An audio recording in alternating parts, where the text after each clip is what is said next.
আসসালামু আলাইকুম ওয়া রাহমাতুল্লাহি ওয়া বারাকাতুহু। সুপ্রিয় সোনা বন্ধুরা, ছোট্ট সোনামণিরা, তোমরা কেমন আছো? আশা করি সবাই ভালো আছো, আমিও ভালো আছি। এখন শুধু আমাদের বাংলাদেশের জন্য নয়, সারা পৃথিবীর জন্য একটা খুবই দুঃসময় যাচ্ছে। তোমরা সবাই জানো যে করোনা ভাইরাস সারা পৃথিবীতে মহামারী আকারে ছড়িয়ে পড়েছে। আমাদের এই করোনা ভাইরাস থেকে বাঁচতে হলে অবশ্যই সবাইকে সচেতন থাকতে হবে। তোমরা বাড়িতে সবাই সচেতন থাকবে, অযথা বাইরে ঘোরাঘুরি করবে না, বড়দের কথা শুনবে, বারবার সাবান দিয়ে হাত ধুবে, বাইরে বেরোলে অবশ্যই মাস্ক ব্যবহার করবে এবং বাড়িতে বসে তোমাদের পাঠদান নিয়মিত চালিয়ে যাবে।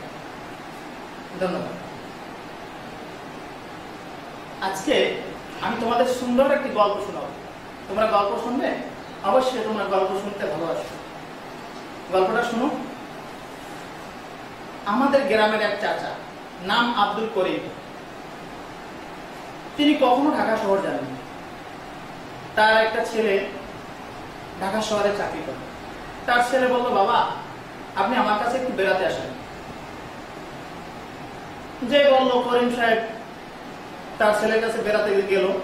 সে গাড়িতে করে প্রথমে যে গাবতলী বাস স্ট্যান্ডে নামলো। নামার পরে সে দেখলো যে চারদিকে গাড়ি আর গাড়ি, আর শুধু গাড়িগুলো হর্ন বাজাচ্ছে। এমন শব্দ দূষণ তার কানে ঢুকতেছে, চারপাশে শব্দ, সে অস্থির হয়ে পড়ল। সে বলল, গ্রামে তো আসলে এত শব্দ দূষণ হয় না, আমাদের গ্রাম তো অনেক সুন্দর। এবার সে একটা রিক্সায় করে তার ছেলের বাসায় গেল। বাসায় যাওয়ার পর তার ছেলের বাসাটা ছিল একটা গ্যারেজের পাশে। ওই গ্যারেজে যারা মিস্ত্রি ছিল তারা শুধু সারাদিন টাকাটাকে হাতুড়ি দিয়ে পিটাপিটি করতেছিল। তাতে তার আরো সমস্যা হয়ে গেল। এত শব্দ দূষণ তোমাদের শহরে, আমাদের গ্রামে তো এটা নাই। আমাদের গ্রামে কত সুন্দর গরু ডাকে, হাঁস ডাকে, কবুতর ডাকে, গাছে শত শত পাখি ডাকে, হ্যাঁ, মোরগের ডাক কত সুন্দর লাগে। আর তোমাদের শহরে এগুলো তো আসলে খুবই অস্থির লাগে আমার। এই পরদিন সে ঘুমালো রাত সকালবেলা পাখি কাকের ডাকে তার ঘুম ভেঙে গেল। সে ঠিক মতো ঘুমাতে পারলো না। এদিকে টিভি চলে, সিডি চলে, টেলিফোন বাজে, সব অস্থির। সে এক অস্বস্তিকর পরিবেশে পড়লো। আসলে গ্রামে এগুলো তো কখনো সেই অভিজ্ঞতা হয়নি। সে বললো, বাবা আমি আর তোমার শহরে থাকতে চাই না, তুমি আমাকে বাড়ি পাঠিয়ে দাও। ছেলে বললো, বাবা তুমি একটা দিন আসলে এর মধ্যে তুমি বাড়ি চলে যাবে। হ্যাঁ বাবা, আমি তোমার এই শহরে থাকবো না, তুমি আমাকে গ্রামে পাঠিয়ে দাও, আমি গ্রামে যাব, আমি সেখানে ভালো থাকবো, তুমি আমার মাঝে মাঝে গ্রামে যেয়ে আমার সাথে দেখা করে আসবে। ছেলে বললো, বাবা আর একটা দিন থাকেন। খুব জোর করে আর একটা দিন রাখলো। পরদিন করিম সাহেবকে আবার গাড়িতে উঠিয়ে দিল। করিম সাহেব বাড়ি চলে আসলো। সে খুব বললো, যা শহরে একেবারে শব্দ দূষণ, এতে এসে আমার গ্রামের পরিবেশ অনেক ভালো, আমি গ্রামে এসে সে হাফ ছেড়ে বাঁচলো। সে বললো, কি আমার এখন কি ভালো লাগতেছে। সে একেবারে শান্ত পরিবেশে এসে তার অন্তর জুড়িয়ে গেল। তোমাদের গল্পটা কেমন লাগলো? আশা করি সবারই ভালো লাগছে। তাহলে আজকে তোমাদের কি করাতে চাচ্ছি, আজকে আমাদের এই ছবিটা দিকে একটু খেয়াল করো। এই ছবিটা দিকে একটু খেয়াল করো। এই ছবিটা তোমার বইতে আছে না? তোমাদের বইতে? হ্যাঁ আছে। এটা হলো শব্দ দূষণ কবিতার সেই ছবি। শব্দ দূষণ কবিতার ছবি তোমাদের বাংলা বইয়ের 41 পৃষ্ঠা শব্দ দূষণ কবিতার এই ছবিটা একটু দেখো।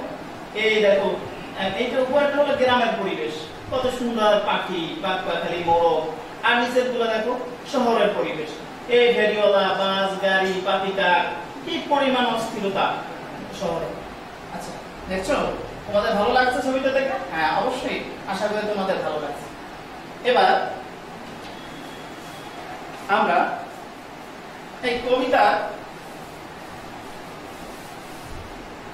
কবিতাটা পড়ব।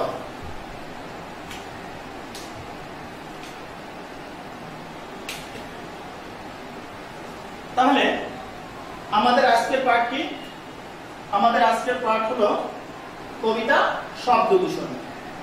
কি দূষণ? শব্দ দূষণ।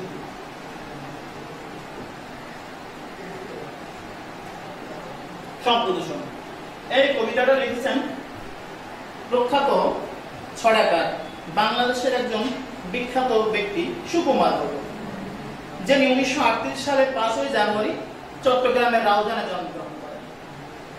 তার কয়েকটি গ্রন্থ আছে পাগলা পোড়া, তেজি বিড়াল, চন্দনা, রঞ্জনা ছড়া ইত্যাদি।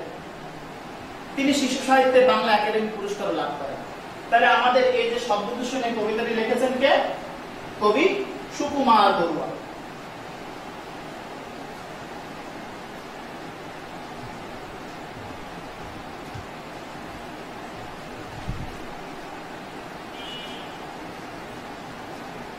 কবি সুকুমার বড়ুয়া।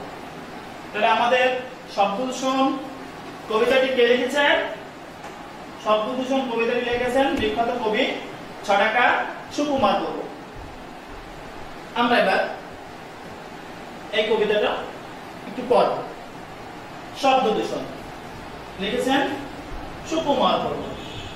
গরু ডাকে, হাঁস ডাকে, ডাকে কবুতর, গাছে ডাকে শত পাখি সারাদিন ভর, মোরগের ডাক শুনি প্রতিদিন ভোরে, নিশিরাতে কুকুরের দল ডাকে জোরে, দোয়ের চড়ই মিলে কিচির মিচির, গান শুনি ঘুঘু আর টুনটুনিটি, শহরের পাতিকা ডাকে ঝাঁকে ঝাঁকে, ঘুম দেওয়া মুশকিল হর্নের ডাক, ছিটি চলে টিভি চলে বাজে টেলিফোন, দরজায় বেল বাজে কান পেতে শোন, গলিপথে ফেরিওয়ালা হাঁকে আর হাঁটে, ছোটদের হইচই স্কুল মাঠে, পল্লীর সেই সুরে ভরে যায় মন, শহুরে জীবন জ্বালা শব্দ দূষণ।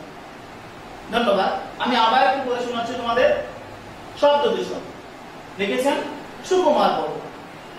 গরু ডাকে, হাঁস ডাকে, ডাকে কবুতর, গাছে ডাকে শত পাখি সারাদিন ভর, মোরগের ডাক শুনি প্রতিদিন ভোরে, নিশিরাতে কুকুরের দল ডাকে জোরে, দোয়েল চড়ই মিলে কিচির মিচির, গান শুনি ঘুঘু আর টুনটুনিটি, শহরের পাতিকায় ডাকে ঝাঁকে ঝাঁকে, ঘুম দেওয়া মুশকিল হর্নের হাঁকে, ছিটি চলে টিভি চলে বাজে টেলিফোন, দরজায় বেল বাজে কান পেতে শোন, গলিপথে ফেরিওয়ালা হাঁকে আর হাঁটে, ছোটদের হইচই স্কুল মাঠে, পল্লীর সেই সুরে ভরে যায় মন, শহুরে জীবন জ্বালা শব্দ দূষণ। কেমন লাগলো? আশা করি তোমাদের সবাই ভালো লাগছে। আমি আরো একবার তোমাদের পড়ে শোনাচ্ছি, তোমরা একটু আমার সাথে পড়ো। শব্দ দূষণ লিখেছেন সুকুমার বড়ুয়া। গরু ডাকে, হাঁস ডাকে, ডাকে কবুতর, গাছে ডাকে শত পাখি সারাদিন ভর, মোরগের ডাক শুনি প্রতিদিন ভোরে, নিশিরাতে কুকুরের দল ডাকে জোরে, দোয়ের চড়ুই মিলে কিচির মিচির, গান শুনি ঘুঘু আর টুনটুনিটি, শহরের পাতিকা ডাকে ঝাঁকে ঝাঁকে, ঘুম দেওয়া মুশকিল হর্নের হাঁকে, ছিটি চলে টিভি চলে বাজে টেলিফোন, দরজায় বেল বাজে কান পেতে শোন, গলিপথে ফেরিওয়ালা হাঁকে আর হাঁটে, ছোটদের হইচই স্কুল মাঠে, পল্লীর সেই সুরে ভরে যায় মন, শহুরে জীবন জ্বালা শব্দ দূষণ। কেমন লাগলো? অবশ্যই আশা করি তোমাদের ভালো লাগছে পড়তে। এবারে আমরা কবিতাটি আবৃত্তি করব। পড়া আর আবৃত্তি কিন্তু এক নয়, কবিতা আমাদের আবৃত্তি করে শোনাতে হবে। হ্যাঁ, এবার আমি তোমাদের কবিতাটি আবৃত্তি করে শোনাচ্ছি, তোমরা আমার সাথে সাথে আবৃত্তি করে নেবে, কেমন? আচ্ছা, এবার শুন। হ্যাঁ, আবৃত্তি করছি সুকুমার বড়ুয়া রচিত শব্দ দূষণ কবিতা। গরু ডাকে, হাঁস ডাকে, ডাকে কবুতর, গাছে ডাকে শত পাখি সারাদিন ভর, মোরগের ডাক শুনি প্রতিদিন ভোরে, নিশিরাতে কুকুরের দল ডাকে জোরে, দোয়ের চড়ই মিলে কিচির মিচির, গান শুনি ঘুঘু আর টুনটুনিটি, শহরের পাতিকা ডাকে ঝাঁকে ঝাঁকে, ঘুম দেওয়া মুশকিল হর্নের হাঁকে, ছিটি চলে টিভি চলে বাজে টেলিফোন, দরজায় বেল বাজে কান পেতে শোন, গলিপথে ফেরিওয়ালা হাঁকে আর হাঁটে, ছোটদের হইচই স্কুল মাঠে, পল্লীর সেই সুরে ভরে যায় মন, শহুরে জীবন জ্বালা শব্দ দূষণ। কেমন লাগলো? তোমরা অবশ্যই তোমাদের ভালো লাগছে। আমি আরেকবার তোমাদের এই কবিতাটি আবৃত্তি করে শোনাচ্ছি। আবৃত্তি করছি সুকুমার বড়ুয়া রচিত শব্দ দূষণ কবিতাটি। গরু ডাকে, হাঁস ডাকে, ডাকে কবুতর,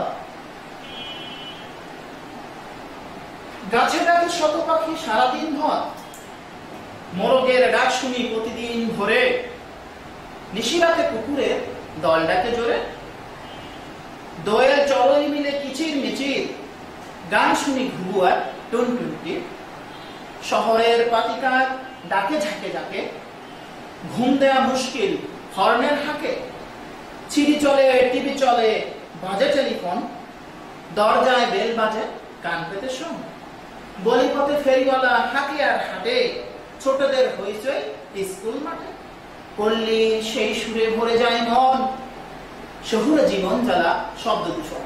কেমন লাগলো? সুন্দর লাগলো না? আচ্ছা, আবার একবার আবৃত্তি করেছি। আবৃত্তি করছি সুকুমার বড়ুয়া রচিত শব্দ দূষণ কবিতা। গরু ডাকে, হাঁস ডাকে, ডাকে কবুতর, গাছে ডাকে শত পাখি সারাদিন ভর, মোরগের ডাক শুনি প্রতিদিন ভোরে, নিশিরাতে কুকুরে দল ডাকে জোরে, দোয়েল চড়ই মিলে কিচির মিচির, গান শুনি ঘুঘুয়ার টুনটুনিকে, শহরের পাতিকার ডাকে ঝাঁকে ঝাঁকে, ঘুম দেওয়া মুশকিল হর্নের হাঁকে, চিড়ি চলে, টিভি চলে, বাজে টেলিফোন, দরজায় বেল বাজে, কান পেতে শোন, গলিপথে ফেরিওয়ালা হাঁকে আর হাঁটে, ছোটদের হইচই স্কুল মাঠে, পল্লী সেই সুরে ভরে যায় মন, শহুরে জীবন জ্বালা শব্দ দূষণ। ধন্যবাদ। আবৃত্তি করেছি, তোমরা বাড়ি বসে এরকম বারবার আবৃত্তি করবে। এবারে এই যে কবিতাটি আবৃত্তি করলাম, এর ভিতরে কিছু নতুন শব্দ দেখা যাচ্ছে, নতুন শব্দ পাওয়া যাচ্ছে। আমরা সেই শব্দগুলো দেখব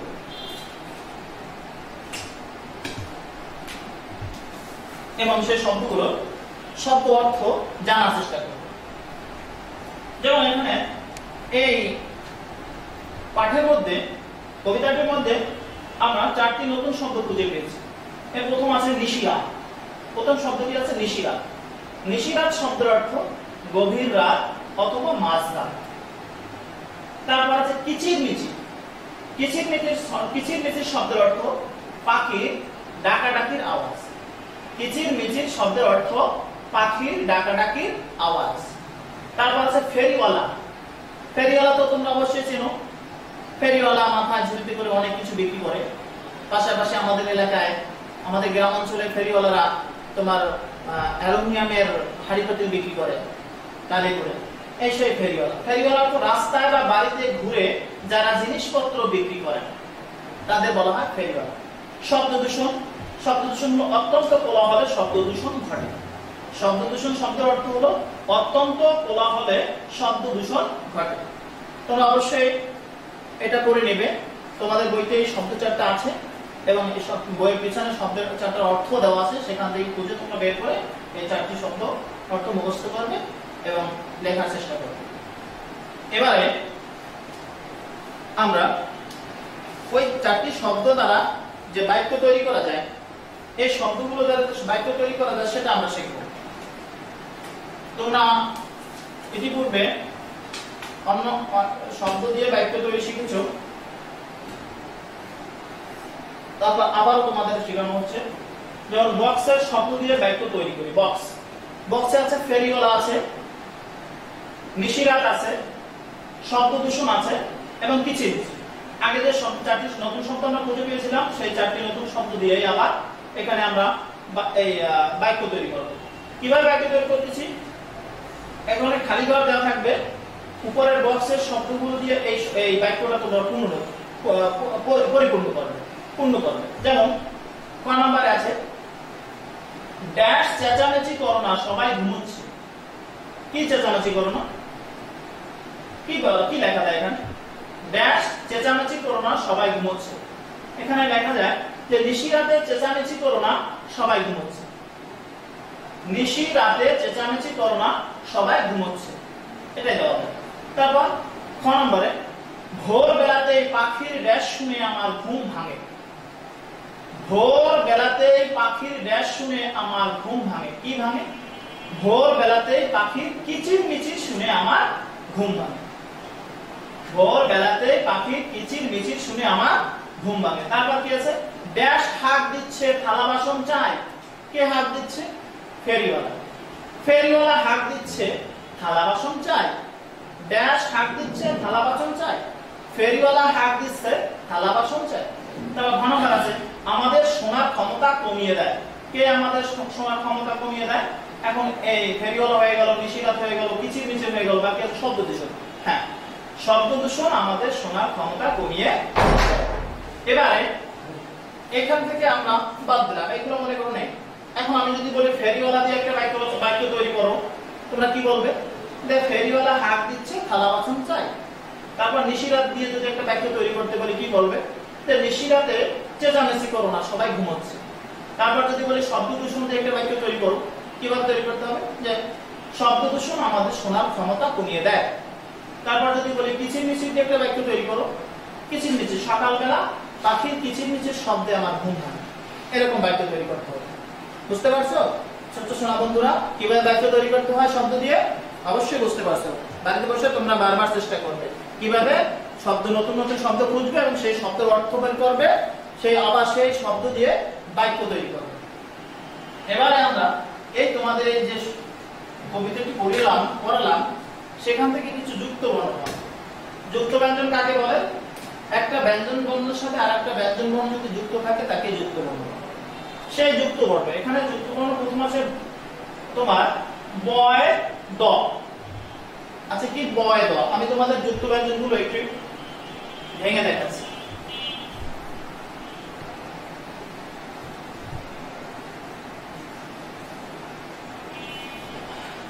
আমি তোমাদের যুক্ত ব্যঞ্জনগুলো একটু ভেঙে দেখাচ্ছি। প্রথমে আছে আমাদের এখানে বয় দ। বয় দ্বারা কিভাবে ভাঙা যায়? যদি আমি এটা ভাঙাই, প্রথমে আছে আসবে ব দ। বয়। এখন এই বয় দ দিয়ে একটা নতুন শব্দ তৈরি করো। শব্দ যেমন কি তৈরি করা যায়? নতুন শব্দ, নতুন একটা শব্দ, শব্দই তৈরি করা যায়, শব্দ। আচ্ছা, এই শব্দ একটা বাক্যে পরিণত করতে হবে আমাদের। এই যে একটা বাক্য বানাতে হবে, বাক্য তৈরি করতে হবে। কি বাক্য তৈরি করা যায়? যে শব্দ দূষণ আমাদের শোনার ক্ষমতা কমিয়ে দেয়। কি লেখা যায়? শব্দ দূষণ, শব্দ দূষণ আমাদের শোনার ক্ষমতা কমিয়ে দেয়।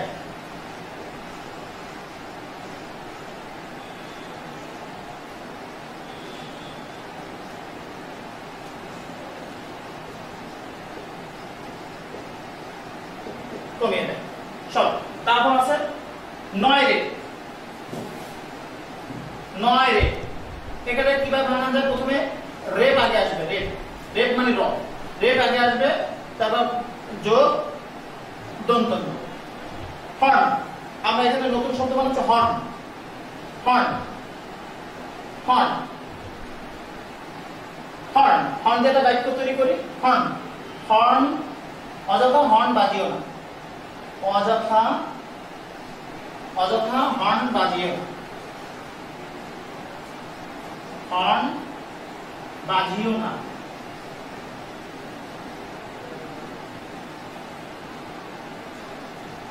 বাজিও না, অযথা হর্ন বাজিও না। তারপর আরেকটা আছে কি লয় ল। কি আছে? লয় ল। হ্যাঁ, লয় লটা আমরা এর উপরে রেখে লয় ল। লয় ল, ল যোগ ল।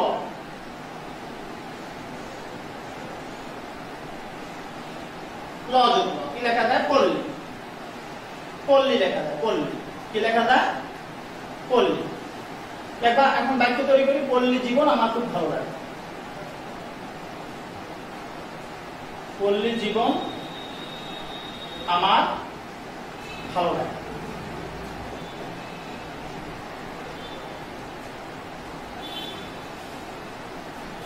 হ্যাঁ, এটা পল্লী জীবন আমার ভালো লাগে।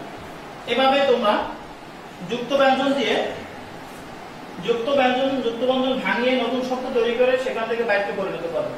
ঠিক আছে? যেমন আমি আবার একটু বলে দিই, প্রথমে আছে বয় দ, বয় দ, ব যোগ দ যে শব্দ, শব্দ দূষণ আমাদের শোনার ক্ষমতা কমিয়ে দেয়। বা তারপর হলো নয় রে, রে যোগ ন, হর্ন, অযথা হর্ন বাজিও না। তারপর হচ্ছে লয় ল, ল যোগ ল, পল্লী, পল্লী জীবন আমার ভালো লাগে। এবার ধন্যবাদ। এবারে আমরা এই পাঠ সংশ্লিষ্ট কিছু প্রশ্ন এবং এর আলোচনা করব। এবারে আমরা পাঠ সংশ্লিষ্ট যে পাঠ আমরা করলাম সেখান থেকে এই পাঠ সংশ্লিষ্ট কিছু প্রশ্ন আলোচনা করব। এখানে আছে কবিতায় কোন কোন পশু পাখির কথা বলা হয়েছে, কবিতায় কোন কোন পশু পাখির কথা বলা হয়েছে যদি বলি, এখানে পশু আছে কি, গরু আছে, গরুর কথা তোমরা বলবা।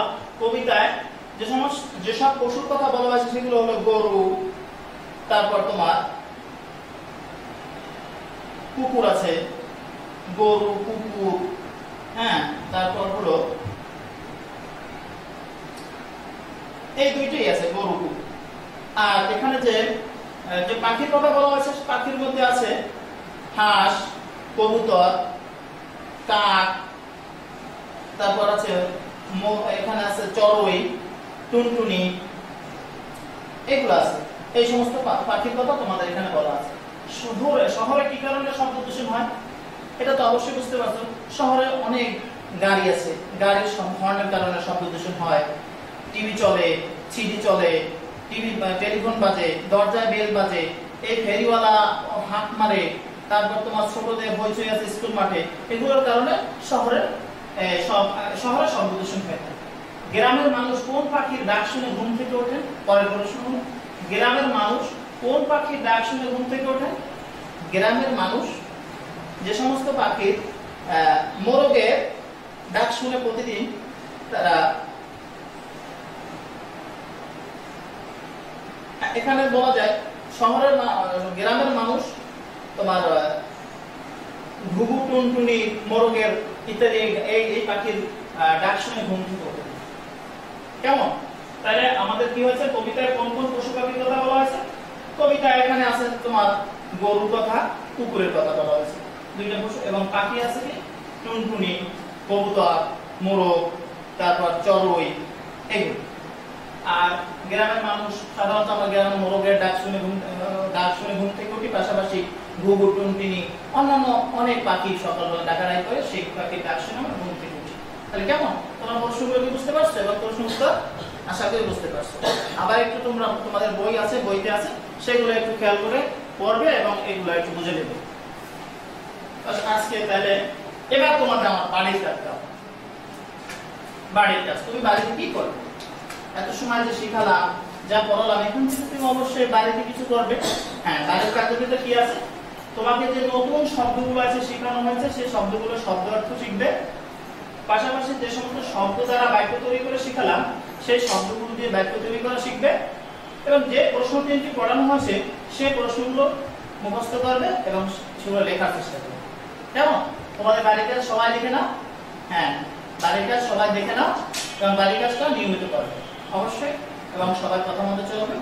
আমি আবারও বলতেছি, তোমরা এই দুর্যোগ মুহূর্তে সবাই সচেতন থাকবে, অযথা ঘোরাফেরা করবে না, এবং আব্বা আম্মার কথা শুনবে, সবার সাথে ভালো ব্যবহার করবে, নিয়মিত পাঠদান করবে, লেখাপড়া অবহেলা করবে না। এই বলে আমি তোমাদের সবার সুস্বাস্থ্য সুখময় জীবন কামনা করে আমার পাঠদান শেষ করছি। আসসালামু আলাইকুম ওয়া রাহমাতুল্লাহি ওয়া বারাকাতুহু।